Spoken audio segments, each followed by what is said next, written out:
another person sent me, and I can't remember who this was, about the vegetables, and actually it's in my email. Who was that who sent me? Was it Alan Sandell who sent me? Yes, about these vegetables. This was in the Guardian newspaper. I don't read the Guardian newspaper, but apparently a cocktail of pesticides in almost all oranges and grapes, a new UK study has found. Traces of 122 different pesticides in 12 most polluted fruit and veg products, many with links to cancer. Do you feed your children That's almost all Jojo eats is fruit. shop-bought fruit? This is worrying, is it not? I mean, I remember reading a book when I was at school.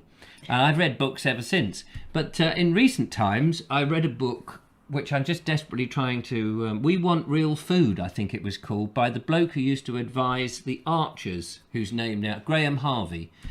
Didn't escape me, it came to me.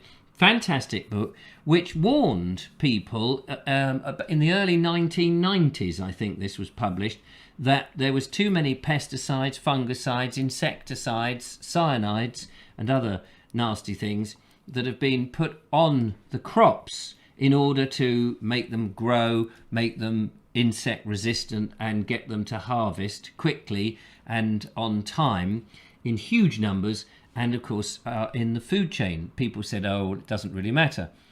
Well, if this is leading to nasty cancers and giving people illnesses, then I think it does. What can you do about it, though? What can you do? I mean, I generally wash the fruit. Well, it did say... But you'd imagine that these sorts of things would seep into the fruit itself. I don't know. I don't know enough about it. Yeah, it did say grapes apparently are the worst. Oh, no. The percentage of samples of multiple pesticides. There's a chart here. Let me show you this chart if you're interested. 87.2%. Yeah, 87.2% on grapes. Oranges, 86.7% of stuff was found. Dried fruits, raisins and sultanas. I mean, these are the things typically given to kids. Herbs, pears, peas, beans, okra, whatever that is, lettuce, okra, beans, carrots, and you're all right with mangoes if you can get a number of mangoes. Where does a man go? He goes to all other places. But washing them isn't sufficient, it said in this article. It says in terms of washing, it should remove some residues on the skin of a product.